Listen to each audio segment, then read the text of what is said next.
Hey, it's Eric G. Around the House is sponsored by Baldwin Hardware. For 75 years, Baldwin Hardware has been known for its first-class quality and craftsmanship in door and cabinetry hardware. As an alumnus of the Baldwin Hardware Design Council, I can say I have seen the details and quality from design to the finished product. If you're looking for a new style and old-world craftsmanship, I can tell you there is only one Baldwin Hardware. Check out what would look great in your home at baldwinhardware.com.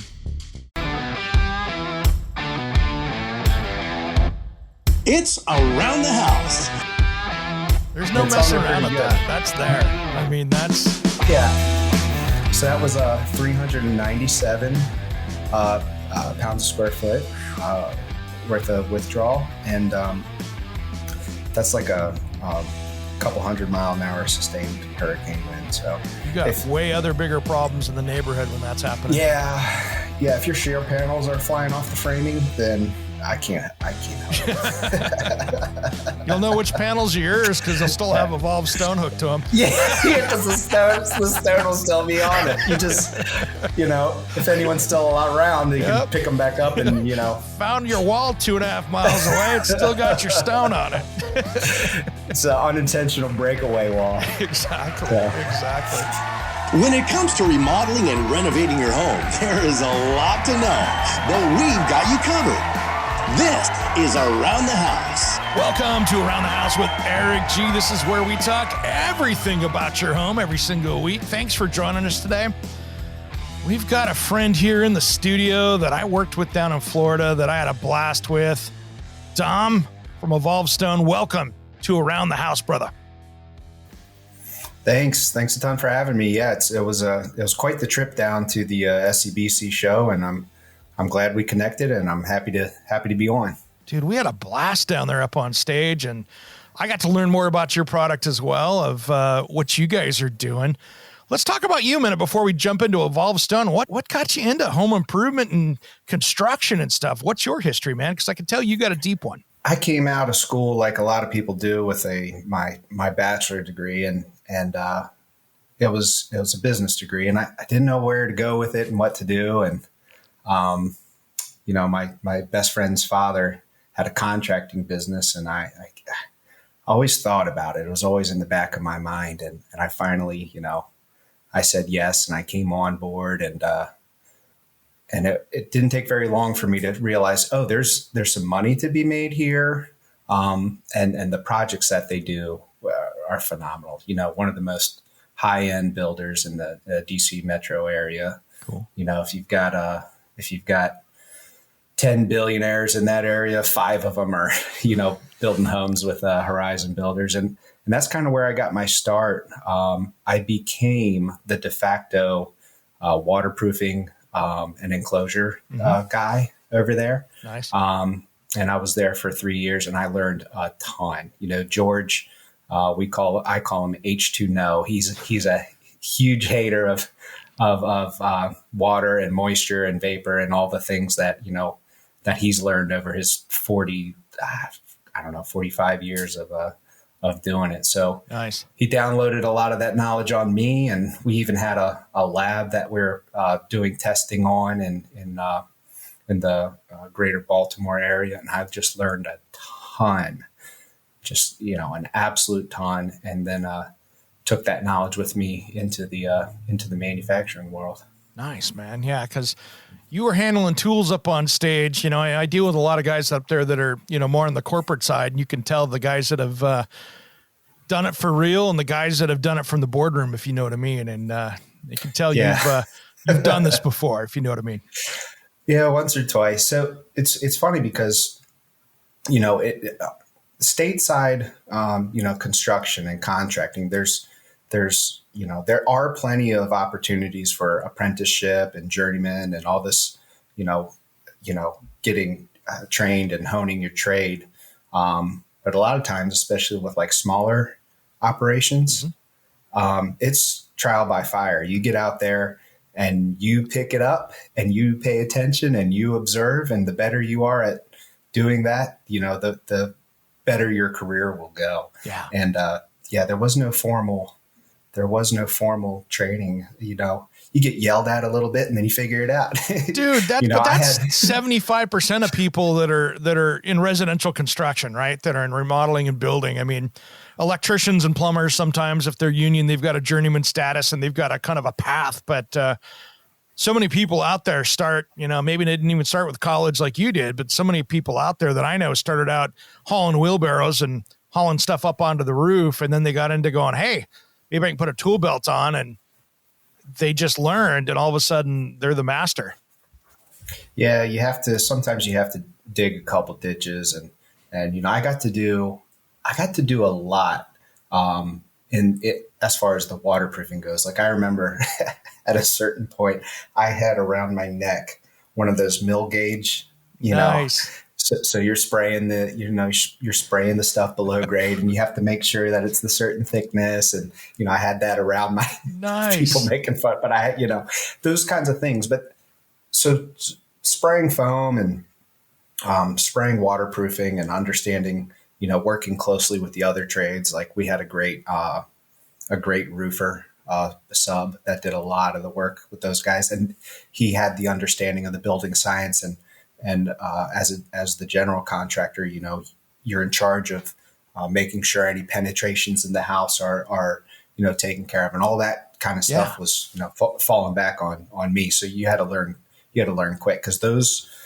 the tighter and tighter people are making these homes, it becomes a problem when it magnifies that problem of some kind of a leak or some kind of moisture intrusion. It can be very, very costly when your home's so tight and you've got this hydrostatic pressure that, is drawing all this stuff in. You have to pay attention closely to what you're doing. You can have a very unhealthy home really quickly if all the details were not covered, from waterproofing to ventilation. They all go hand in hand in that system. Yeah. And we have a manual over at Horizon Builders now, like something like that, about the waterproofing details, just making something that's repeatable. Yep. And almost common knowledge, almost tribal knowledge, but common knowledge for the guys that are seeing that work. The supers on site, they are vigilant and paying attention to, everything that has to be done by this book. Nice. Got to have the book, and that's how you keep everybody heading north. Well, let's talk a little bit about Elove Stone, man, because I've heard about it. I've seen about it in the trade shows, and watching you work with it at the trade show up there is super cool. Let's talk about this, because, we have such a hard time finding trades out there to show up on job sites. I mean, I know right now people that are trying to get electricians off at one job site. I know somebody that's trying to get a drywaller to show up on another, trying to get the mason out there as well. And you guys have come up with a solution that looks just like a mason was there, but it's a nail-on option. Yeah. So the material has a long history. In the 90s, this stuff came about by a sculptor who was working up in New England in Southbridge, Mass. And he developed this material that, he was creating stuff like taxidermy mounts. His father was a big game taxidermist, and nice. He was like, I can make a better rock, because they're buying these bases that are just shiny, roto-formed stuff. You know exactly what it looks like. Boring. And so, this material, as it was developed by those guys, went from being this taxidermy bases to custom climbing walls. And now we're into the theming world, and now we're into the Smithsonian world. And we're doing all this stuff with adventure parks and even, we have a playground business. So it developed into a bunch of these things. And when we came on, my CEO, Greg, he goes, hey, take a look at this material. He showed me some of this stone, and take a look at this. He goes, you think we could do anything with this? And I go, you know what? I bet we could. And we went up to Southbridge, Mass, learned how to make the material. We had a deal with him to take over the playground line, and we still have a thriving playground business today, Evolve Play. And we went from that. Now that's back in 2013. Wow. And it took that long to develop, test, do all the ICC stuff and everything to make everybody happy to get this product onto the market. Nice. We've been able to make it for forever, but all the development, I mean, that took, about 7 years time. It's funny. The development stuff is the hard part. I mean, you think about even automakers, they spend 7 to 10 years building a car to get it through its own process just to get it out as well. So the whole process on a vehicle is no different than what you guys have to go through, because they have all these tests, you have all these tests, but when you're done, it's a beautiful product. And if you guys haven't seen it out there, it looks like stone. I mean, if you stand there and you're looking at it, looks like it's a piece of rock, man. Yeah. So the cool part is, so we mold off of it, that material that we make. We can make almost anything that natural replications, right? Mm-hmm. If I can mold it, I can color match it, I can recreate it. That is our bread and butter for the Elove Stone product line.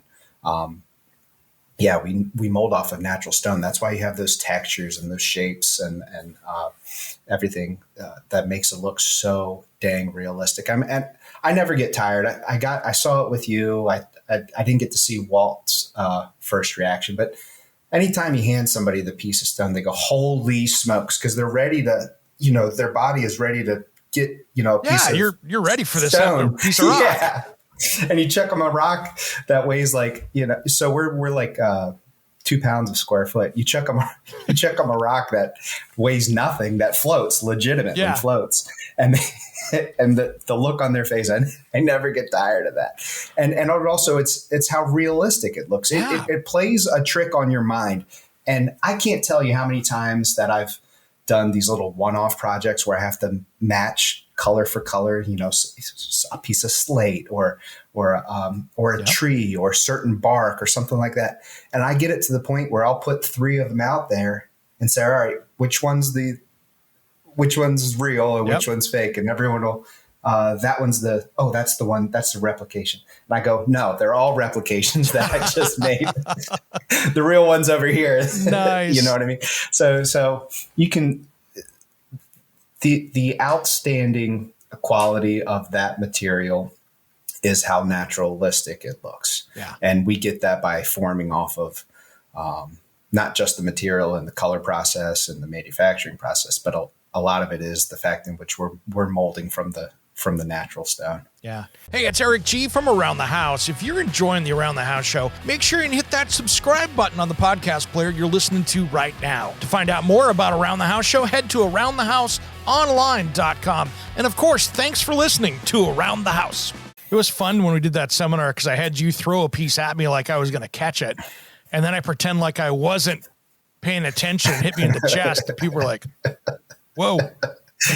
Yeah, that is the reaction that you see. And that is, I mean, I've given the pitch 1 billion times and you can get, worn out on something like that, but you never get tired of that look. There was a guy doing, we're at a Exxon station in this Virginia market. And there was a guy doing, he was doing stone columns around the pumps, mm-hmm. right? And he's working over there and he's got his lick and stick stone in a pile there. And I just happen to have one in the truck and I take my stone and I tuck it over in his pile. And he looks at it for a second, because the back looked different than the back of the stones that he had. He looks at it. He picks it up and he almost hit himself in the face because it didn't weigh. I went and had a conversation with him, and he was like, this is 4 years ago before we even really got on the market out there. And seeing that reaction as organic as it was, that's what makes you, that's what makes you really excited for the product that you have.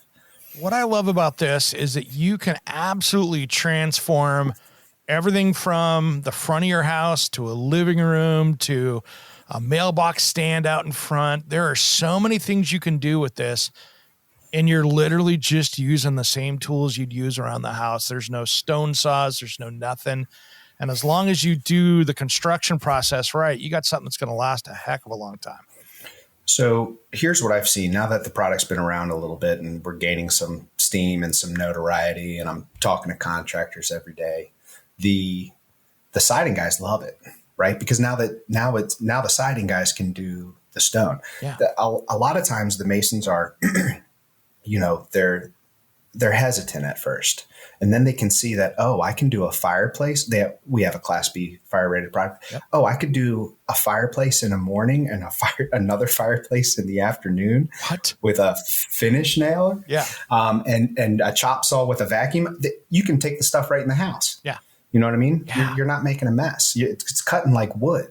Yeah. So, you're not outside and it's 21 degrees outside with a wet saw trying to keep that thing from making a mess inside. You're in there just with a chop saw and a dust collector, and you're knocking the thing out.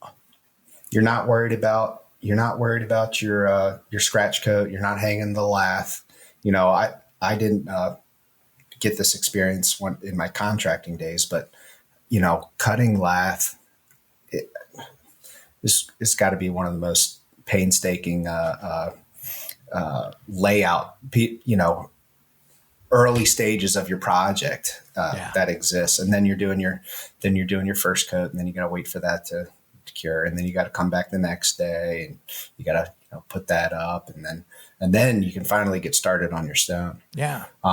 For us, is your surface ready for exterior? That means, you and Walt had a conversation about your weather resistant barriers. Yep. So for us, yes, we absolutely want a good superior type 1, type 2 weather resistant barrier. And then we have our own rain screen. I like it because it's black. Mm-hmm. It's got a hydrophobic facing. Cool. And then it's got the drainage gap behind that. And then for exterior, you're ready to shoot your stone. Find level around the house, pick a spot. You can work left to right. You can work from the middle of a wall down or up. You can start at the window elevations with some sills. We have sills that just, honestly just get face screwed right on. Yep. And you can start there and put it on just like siding. What's cool is that this isn't like it click locks, so you don't have to worry about filling in between. You can literally go one direction and then just go with it and not have to worry about, going in a certain order, which I like. Yeah. So there's not, you get 14.25 square feet right now are in a box, right? Okay. We've got 4 styles and 4 colors. What I recommend anyone doing on their first job, and this is what I do on site when I'm meeting builders and installers or even dealers and what have you, anyone who's willing to come see and learn about the product. I dump a box right out on a sheet of plywood and I just start clicking stones kind of randomly. But all I'm trying to do is, stagger my vertical and horizontal seams on most of them. The styles have a similar theme, right? It's a running bound. It's kind of like maybe like brick or flooring even. Flooring's you're staggering great these example. seams. Yep. Yeah. Anything that, or tile even. Yeah. These are just different shaped tiles and there's no grout.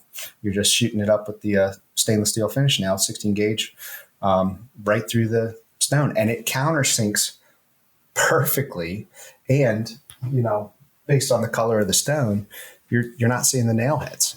And that's why I think that I want everybody to grab the tip that you just gave a minute ago.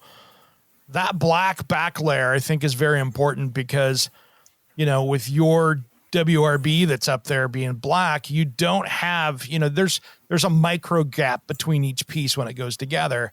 Now you don't have something back there that's got any color to it or white or anything like that. You've got that black layer that's just now a shadow line. Yeah. And depending on the quality of your installer, these guys are going to go fast. So, and they know where they can get away with having a gap or a crack. Sure. But, when you're 40 feet up in the air on a chimney, they might get a little bit gappy. But if you have that black, rain screen behind it, or even a gray, I know DuPont has one that's gray. What you don't want is, if Dow made one, it would be pink. Yep. And you're going to see it, or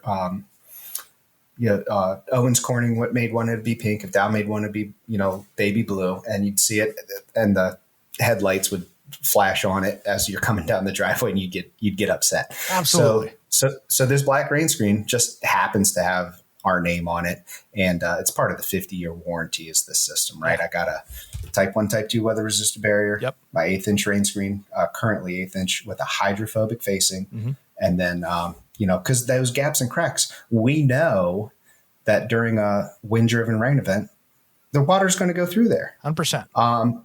And now we're giving it that drainage plane somewhere to, drain and rapidly dry when the sun comes back out. Yeah. You don't want to hold that. You do not want to hold moisture against your wall, as we've seen in these homes that are tighter and tighter every day. Not to mention we're putting, fasteners in it, just like you would with siding. So you don't want to create anywhere for hydrostatic pressure to build. That is, a page right from the book of Dr. Joe's, perfect wall. That, this system has been tested and tested and tested and electively tested and also forcefully tested by ICC. So, everyone's very, very happy from a building science perspective.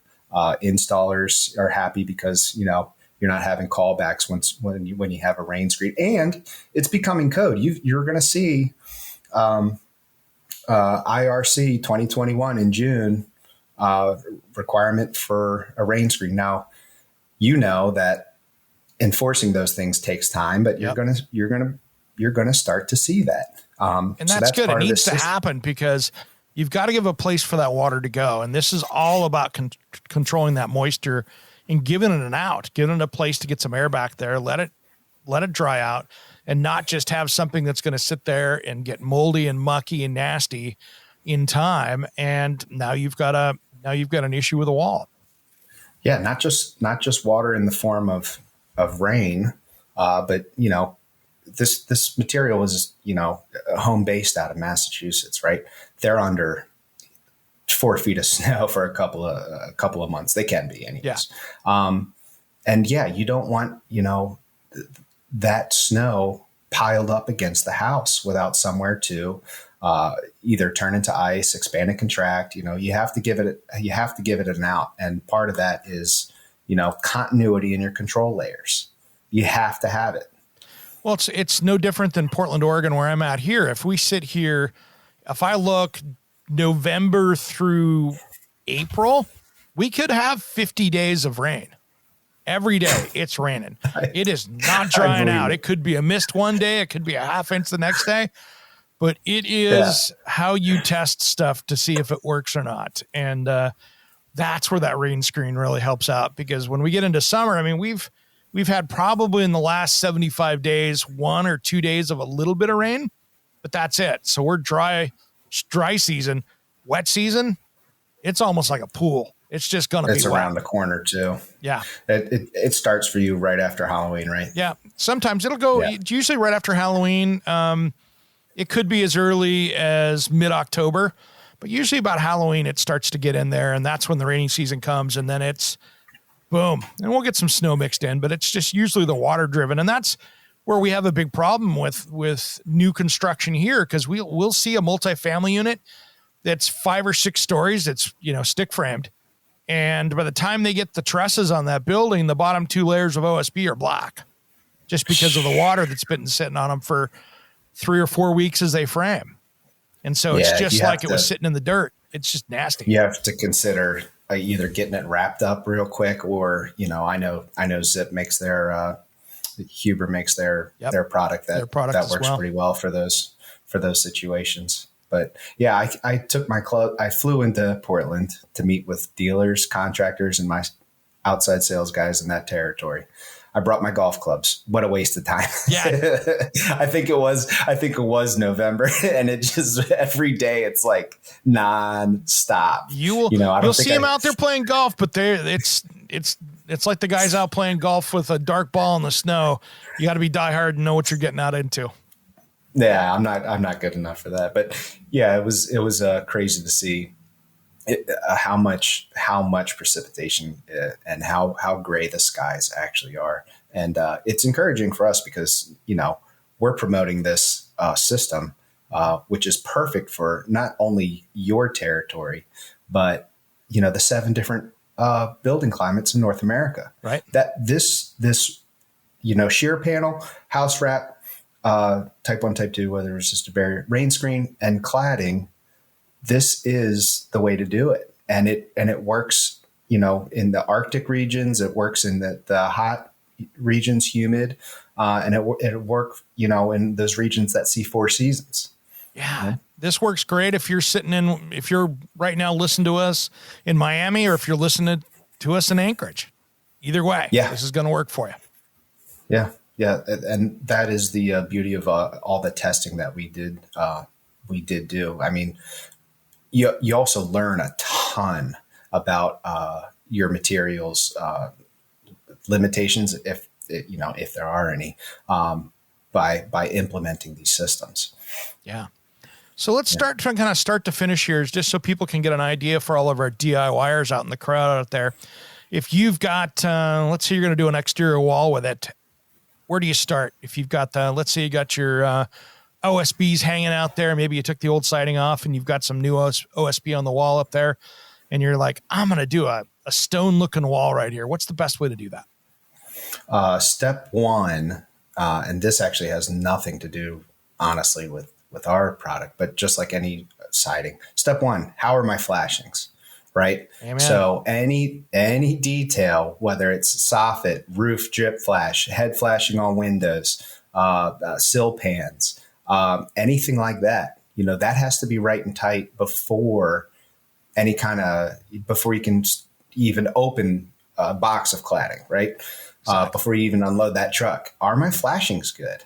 Am I relying on another trade for that? If you're the one, well, you said for this example, DIYer, but trades like to perform the work that they're supposed to be performing, right? So who is the guy that's responsible for the flashing? Is that the siding guy? Is that the roofing guy? Is that the framer? Who's in charge of the flashing? And that changes from territory to territory. Mm-hmm. I've seen framers that are responsible for the house wrap. And in those cases, they're working side by side with the siding guys, who might be the ones that have the metal break and are making the flashing. They have to be paying attention to the flashing. Flashing is the number one thing, I think, that can impact a good wall assembly.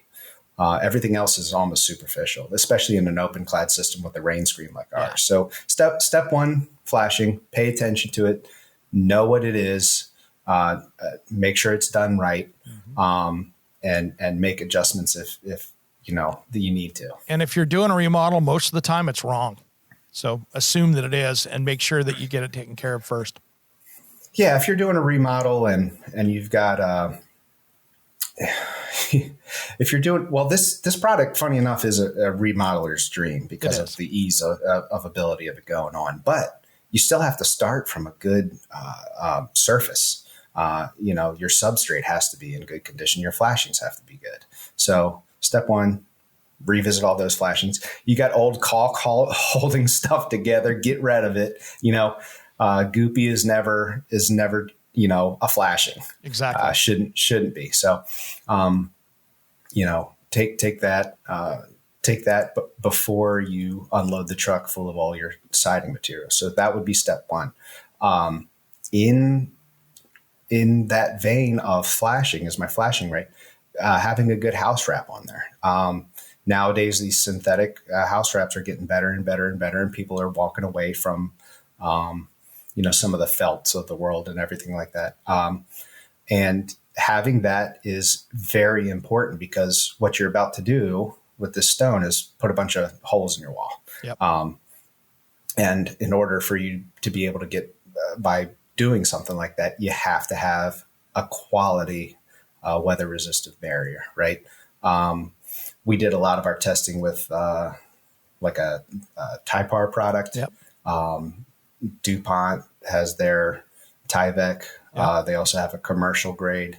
Funny story. I've got a house probably 10 houses up the street from me that just got knocked down, and they're putting a $2 million house in there, and they're getting ready to start siding. And I walked by it the other day, walking the dog, and I'm like, is somebody actually going to tape the Tyvek? Nope, they're going to slide right over the top of it. There's no taping on stuff. And I'm like, really? Come on, guys. I want to throw some. I got tape here. I can literally throw it at them. I think when I go by, I think I might just be that guy and throw a box of tape at them and go, hey, you want to finish that? We are critical because you've done however many remodels that you've done and opened up walls, and just it affects the bottom line too. You go, time out. This project is coming to a halt because there's, I'm seeing vertical mulch basically everywhere. Right. I got to fix this. We got to fix this wall. Oh.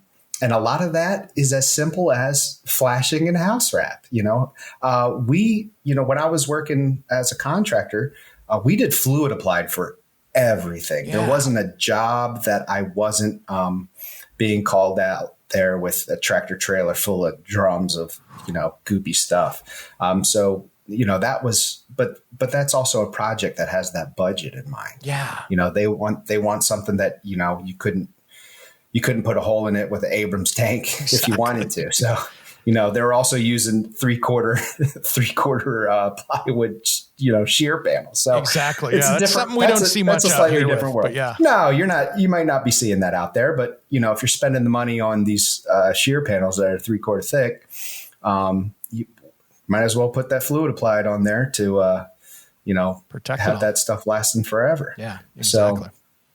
So, house wrap being also tied into your flashing. Yeah. You were just mentioning the tape. Nothing's more, saddening to your soul than going on a job and they've got the house wrap reverse shingled, just creating dams, yep. Just a dam after dam and all. But the manufacturers, I can say this now as a manufacturer, the manufacturer isn't putzing around putting these manuals together. They've done the work. They've done the testing. I have spent years of my life dealing with engineers and going over, specimen after specimen after specimen, submittal after submittal, knowing, and we have a 30 some odd page manual right now. It's worth looking at. Yeah.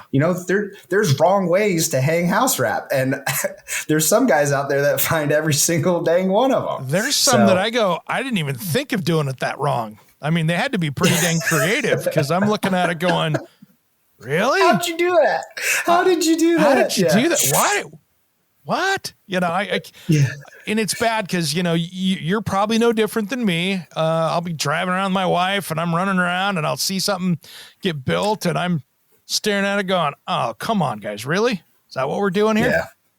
So when the water fails, it's going to go under the house wrap around the window. Sweet. Cool. Thanks, guys. Great job. And I'm sure if that's done wrong, the sill isn't pitched or anything like that. Oh, so no. you're just, it's a ticking time bomb waiting for, in the 90s, the big scare was mold. Oh yeah. So now I'm pretty sure it's like VOCs or something else. But, I think there's a scare for everything now. I mean, really, it's mold, it's VOCs, it's, there's a box, I think, to be checked for everybody now. Yeah. Carbon monoxide, radon, let's, all at it. But so your flashing and your weather resistant barrier, they have to work together. Right. And the products have gotten so much better just in my 10 years now of working with this material. I have seen the different type of flashing tapes, whether it's acrylic, butyl or bitumen. They have gotten so much better. And, I had to back in the day, not back in the day per se, but call it 13 years ago, we were mixing up part A, part B, making a mess, making your custom mastic over these, pipes and everything like that, any kind of penetrations. And it's a mess, but the products have gotten so much better. The guys kind of have it not easy, but it's better. So well, this is the best time to be. You were having to create that. Now they've got a roll of flexible flashing and they got a utility knife and a roller and they're just getting it knocked out in 30 seconds. Yeah. Yeah, exactly. And I'm sure you guys have stressed the importance of the roller, but all those pressure activated ones, they need the pressure. Don't go using your speed square or trying to get away with your hand. You just got the hammer, roller. use it. I'd say I've seen the back of the hammer. I've seen the tape measure. That was always the good one. The tape measure, that's good. Yeah. It's like, really? But we were making custom penetration flashings with bitchy type, mastic and things like that. But like I said, the products have gotten so much better in that world. And then the rain screen. The rain screen is to our system, the rain screen is the most important. Now that's a tough sell on a guy who's building in Las Vegas and he goes, hey, we don't have any precipitation here. I'm in the desert. We're not going to get the rain screen.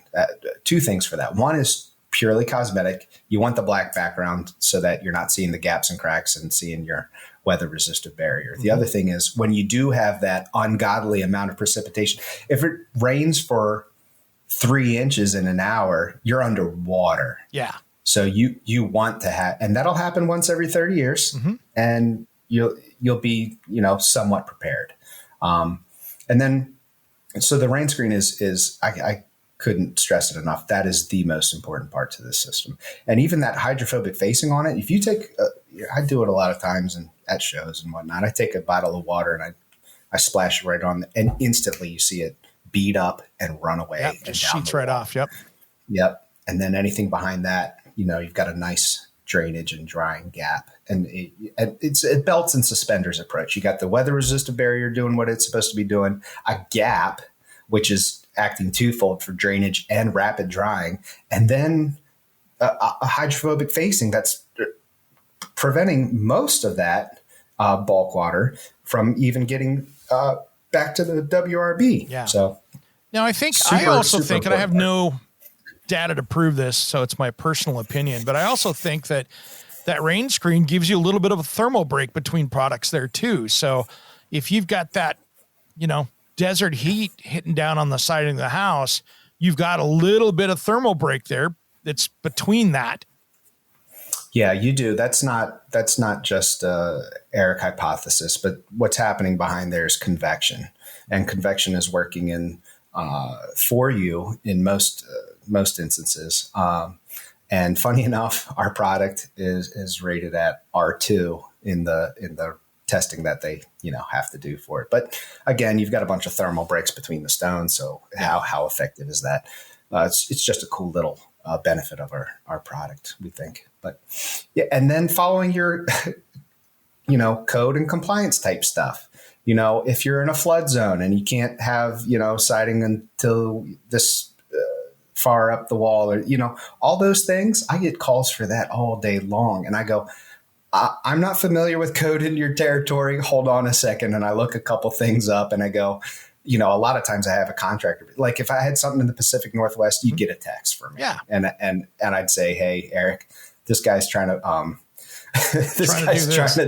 he's trying to turn his gutter into a waterfall feature. How do I convince him not to do that? And then you give him the 10 reasons why. Yep. Yeah, the 10 reasons why, and 3 of them are ones that I missed. So good, but yeah, following your local building codes is important, and that's all for exterior. My recommendation to somebody who's in the DIY world or in the you might be hesitant. Say they're a mason and they're like, okay, just another stone product, yada, yada. But guess what? I see masons all the time on these remodels, these along the interstate. There's so many of these hotels and gas stations that are just getting lick and stick stone. You go back a year later and there's piles of loose stone. Sometimes I'll take pictures of it just to make myself feel good and say, hey, mechanically fastened, we're pretty skookum on the wall there. But, and they probably did it, for the most part, they probably did it kind of right. But they might not have the brain screen, or there might not have been something in the ad mix that day, or the temperature was off, it was too hot, too cold, whatever. Or they waited too long, or they started too soon, what have you. The bond wasn't there. So we're not relying on that in going over shear panels. And then you got guys in Texas that go, hey, I've got I've got, as my shear panel, I've got basically, waxed cardboard. It's, and it's only in the corners of the house. And sometimes these guys do what I call structural siding, which is they nail the siding on 16 inches on center. Well, I have that on my house. Yeah. 1977, contemporary house with the T111 siding on it. And there's studs, tar paper, and, 5/8 siding on it. That's all she's got. Yeah. But in the 70s, everyone will say the homes from the 70s will last you for good bones, right? Exactly. And they breathe. They needed to breathe in the 70s. And they let them breathe, yeah. And they let them breathe for sure. No question. So what I recommend for somebody that's looking at, hey, I'm trying to get familiar with this Elove Stone product, be that a mason, a DIYer, a siding installer, a general contractor, someone in design like yourself, like, let me just get my hands on it and kind of play with it. The perfect project for that is an interior accent wall or a fireplace using our Class B fire rated product. Yep. It's very simple. There's only a couple things to remember. One, where can't I put the stone? You have to respect your class, your non-combustible gap, which is usually a couple inches around the side of the firebox and, yep. Maybe a foot or what have you. If you're using one of those gas inserts, they'll tell you right in the first 2 pages of that manual, whether it's vented or not will impact the non-combustible zone. You can't put it in the firebox. You can't put it in the non-combustible zone. Basically anywhere that you have the drywall, you can have the Elove Stone. And I just hang a sheet of Luan like that. Sometimes it's flooring underlayment, what have you. The Luan. I put that right over the drywall if it's a remodel. Yeah. Right over the drywall, paint it black or gray, and I start shooting my stone right on top of that. And yeah, that's a quick turnaround that's a weekend project. Yeah. And it goes on even faster outside when you have no interruptions and you can do a long run. Economies of scale say that, hey, if I got 100 square feet uninterrupted, no windows, no doors, no dryer vents, no funny business outside, I can just run with the style. So, and it's smart and it looks so good with that. And what I like is on the interior wall, it looks awesome. And of course you've got that durability inside with being that it's made to handle exterior. So even if something gets splashed on it, spilled on it, somebody spills their wine or cocktail, guess what? It ain't going to hurt it. No, it's really cool in that sense. And I can't tell you how nice it is to get away from mortar, because every once in a while I have to do a project either at my facility or a side-by-side or something where I'm mixing up a bag of mortar and I'm tuckered out by the time the time I have to quickly get it on the wall. It's just so it is very labor intensive. And this is not replacing natural stone. This is just an alternative for siding. There's always going to be that market that is wanting and willing to pay for and wait for, natural stone and the skilled labor that is required to put that up. We are a stacked stone for a reason. We can't have mortar. Our material has no expansion and contraction. So you can't use mortar with it if you wanted to. Yeah. All it takes is one freeze thaw and all that mortar comes cracking away. Popping right off, right? Because it's popping right off. No place to go. It's part of the reason that it has a dry stack look. Now I am working on, synthetic mortars and stuff like that down the road for, making a more architectural line of product. But sure, for the time being, that's something that's important. And I can't stress enough how the lightweight the savings that you see from it being so lightweight. Here's an example. Guys working in York, Pennsylvania not too long ago, they're doing 2 massive columns on a commercial job. Mm-hmm. And they have the man lift there. And on that man lift, they have a couple boxes of Elove Stone, a chop saw, and their nail gun. And they don't have to stop. There's no cut man on the ground trying to, figure out how to get toss a rock up there from to throw it up. How to toss her. And if you do drop one and he's not wearing his hard hat, it's not going to kill him from 20 right. feet. So, And that lets them just keep going. There's no hangups. Yeah. You don't have to have crazy amounts of, if you have a fireplace, you don't have to have all these crazy amounts of steel for supporting this amount of weight. It doesn't weigh anything. I was shocked the first time design-wise we had done stone, and the amount of steel that was needed. I had probably a 25, 26-foot ceiling in there.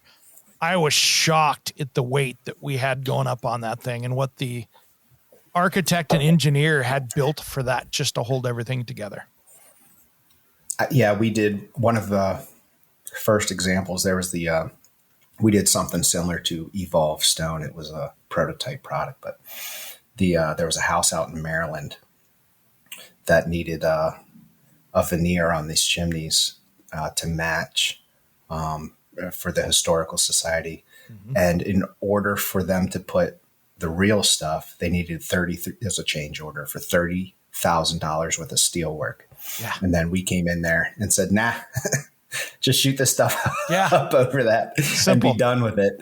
And, saved them a ton of money and a ton of time. And that weight, you're getting away from tiebacks, grade beams, stone ledges, all that kind of disappears when you're working in the weights that we are. And also you can fill your pickup truck or your work van or whatever with a ton of square footage. Right. I mean, you can load it up and you're not going to be riding too low.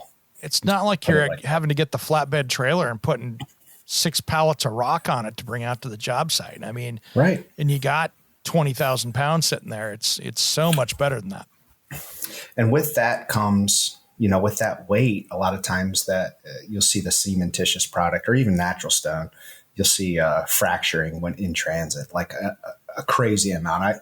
We had a sales rep in the Carolinas that used to work at a lumber yard that had, some stone products.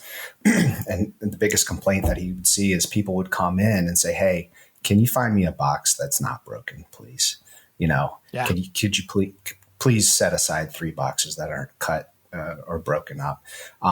So it's not that we don't see any breakage. I'm sure we do, but it's going to be minimal. Yeah. And then the other cool part is, if we haven't touched on it yet, the scrap, right? So even if you do open that box and there's a piece that's got, cracked or busted, whatever, you just lop off 2 square edges and boom, you've got 2 other pieces. So that's the beauty. You're not seeing the scrap that you are in some of these other, masonry products. The cool part is, if you're running, say it's a big exterior job, you're running left to right, you're only making cuts at a window, at an intrusion, or the end, or at the end. So save those pieces. The example I give all the time is if you run up to a door or a window, say you're on the porch, say it's a front porch entrance, and you're going left to right and you come to the door, save that cutoff part because that is going to fit on the other side of the wall. It's just how math works out. So have two piles, have your cutoff pile and have your scrap pile. And funny enough, at the end of a day, if you're being material conscious, your scrap can fit in the size of a shoebox. I mean, it is minimal. That's awesome. Now let's talk a minute about climbing walls and play sets. You guys have that whole other business with that. Do you guys end up doing big climbing walls on the commercial stuff, or how does that work? I know that's not a DIY project, but you know what I mean? Yeah. So that's kind of where, my career was birthed. Right. I was the guy that, I used to run production for the play company. Mm-hmm. And then I used to, PM/install these, a lot of these custom projects. So, we'd have clients like a university somewhere, or maybe one of these, adventure parks, like a Sky Zone, or one of these trampoline parks. And, they need an attraction for a climbing attraction. So we get their overall dimensions. I work with an engineer for their steel superstructure. And then I've got molds, basically, of different cliff faces from around the country. And how cool is that? It's so cool. Well, making them is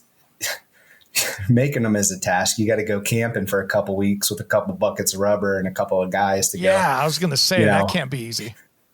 No, and then you got to get permission from whoever's property that is to go do that. Yep. And then you got to lug this thing back into town, and you got to figure out how to color match it and all that other craziness. But if the budget is there and somebody's willing to work with us on that, we can pretty easily, pretty quickly get them a custom climbing wall to their parameters. I've built custom climbing walls, and I'm not an avid climber, but I know how to get around on a climbing wall. Yeah. We've built some climbing walls that certain sections of it are very challenging. I mean, you've got to be a every week type of climber. Yeah, you're that person versus me getting up there and who's belay certified, but I get up there and I'm like, all right, this is kicking my butt. There was a job that we did actually locally in Virginia at a gym, and we had to wait. I think we had to wait for another trade to come through before we could punch the job out. So I waited for them to come through, but everything else was the place was fully upholstered. So I had to climb up and over that wall, I don't know, maybe 20 times in an afternoon. And I was not in climbing shape at that point. And I mean, parts of your shoulders, are just burned. And muscles that you didn't know you had could hurt. You didn't move for 4 days, did you? It was the worst. It was the worst.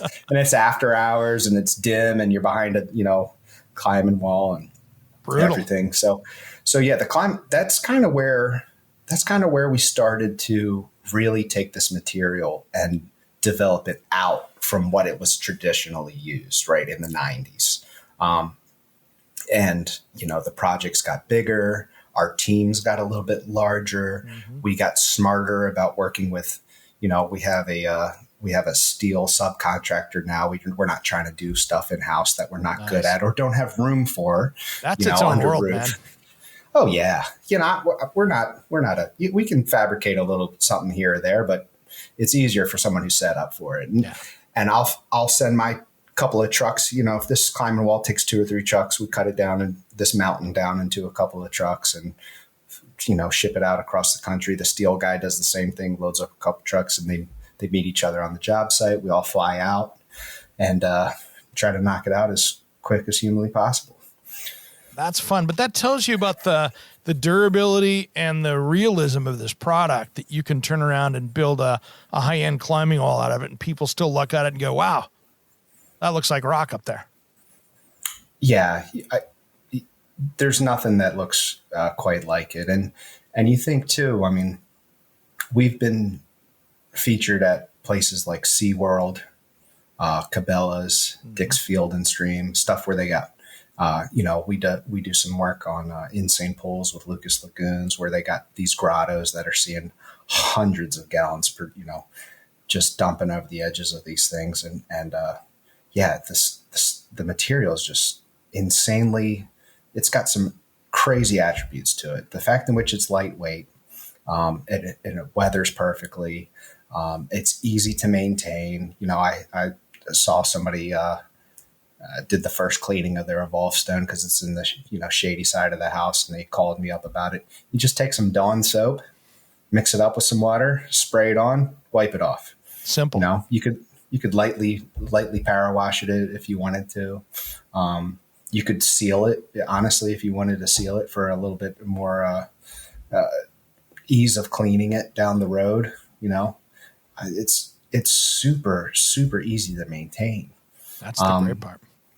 I think one of the other things, I don't think we even got into it, but its ability to stay on the wall is fantastic. We did a negative pressure test. Part of what the ICC required was they wanted to know the failure point, like how much hurricane can this wall assembly take is basically the test. Mm-hmm. It's the ASTM E330. And what they do is they take 4x8 wall assemblies that you make. And at this point in time of testing, I was making the stone by hand, a couple stones at a time. Mm-hmm. and I'm putting them on these 4x8 walls, and we bring this assemblies to the testing site, and they ramp up this machine to try to pull the stones off. It's in a big acrylic and steel chamber. I got a 2x4 wall with 7/16 OSB, and then there's a big poly bag on it where all my stones have been nailed over, and they're trying to pull the bag off of the wall and take the stones with it. Wow. And the first time we ran that test without a single stone coming off, we bent the OSB so far that it drug the 3.5 ring shank nail right out of the center studs. Wow. Yeah. So they had us make a more skookum wall assembly. So I had to go home, make a couple more stones real quick. You're like back, gluing and screwing, and you're just trying to make it all hold together. I'm just like, guys. So they put a 3/4 gusset plate at the top of plywood, 3/4 gusset plate at the bottom, 2x6 studs, 16-inch centers, gorilla glued and screwed the entire thing off every 8 inches. And this was the last test I think that we did. And then they draw a vacuum on that wall, and we snapped the 2x6 stud in half lengthwise on the outer side before the stone came off. So the stuff is on there. Yeah. You know, there's no messing around with that. That's there. I mean, that's. Yeah. So that was 397 pounds a square foot worth of withdrawal. And that's like a couple 100-mile-an-hour sustained hurricane wind. So you got way other bigger problems in the neighborhood when that's happening. Yeah. Yeah. If your shear panels are flying off the framing, then I can't help it. You'll know which panels are yours because they'll still have Elove Stone hooked to them. Yeah, because the stone will still be on it. You just, if anyone's still around, you can pick them back up and, Found your wall 2.5 miles away. It's still got your stone on it. It's an unintentional breakaway wall. Exactly. Dom, thanks for coming on today, brother. What did we not cover today that we should probably touch? Did we get it all? Moisture impermeable was a big deal. The color is infused all the way throughout. So when you cut it, a lot of times when you cut certain siding products, anything that's pre-finished, you've got the core of that product and it's a different color or different material than the outer. Our color is impregnated all the way throughout it. So, if you cut a stone, square and flush, and you've got that lighter looking edge, you could actually take a little bit of Thompson's clear water seal in a spray can, spray that edge, and it kind of just brings that sheen back to it. And you can put that right in the wall. No one will be any the wiser. You could texture it up. I always keep a waffle faced drywall hammer on me. Yep. And I kind of touch up the edge of that stone and put it in place. We talked about no, specialty tools. You saw my setup. I mean, I had everything basically on me, minus the saw. And a lot of times siding guys will even forego the saw. They like to work with, whatever they like, 4-inch angle grinder, whatever they want to use or feel comfortable with. I feel most comfortable. I'm not exactly a trades guy. I don't claim to be. And my skill set is particular because I've been doing this for such a long time that my skill set is turned into an installer of Elove Stone. Yeah. But, my chop saw, I got a little battery operated chop saw. That thing's perfect. Staging, scaffolding, you don't need a ton of it for the weight of the stone. I mean, we could go on and on for days, but you get the idea. I mean, we have spent a lot of time. We haven't talked about the website or Instagram or Facebook. That's where I was going to go next, brother. That's where I was going to go next. How do we find this stuff? We want to put it on our house. EvoleStone.com. That's the best place to take a look. We have basically national distribution, and Canada's also a big market for us because you can put the stuff on. I was on a job in I want to say Commerce Township in basically Detroit. It's about -5 when we woke up. So 7 a.m. on the job, it's, a high for the day of like 8 degrees, and we're putting this stuff up. So, the Canadians are in a pinch. Nobody wants to be working out that kind of crazy cold, but when you got to, you got to. Yep. So, distribution basically. If you're listening to the show, you can probably you're probably in a territory where you can get your hands on it. Perfect, brother. Dom Rybak, thanks for coming on today, brother. Elove Stone. Got to check this stuff out. And we'll be doing this again soon. Perfect. Eric, thanks a ton. I appreciate it, man. Thanks, brother. You've been listening to Around the House. Somewhere unseen and undiscovered, anywhere beyond the mean. Life is a love song, let's be lovers. We're all over the radio. Take my hand, I know where to go. All over the radio with you. Hey, it's Eric G. from Around the House. Are you planning a decking or siding project this year? If you are, you've got to check out my friends at Millboard. Millboard is a completely different kind of composite decking and cladding that enhances outdoor spaces with enduring distinction. Hand-molded from the finest oak, it realistically mimics the natural grain and color of premium hardwood. If you're looking for something that doesn't look like plastic and instead real wood, check out millboard.com. Make sure and check out that interview we did just a few weeks back. That's millboard.com.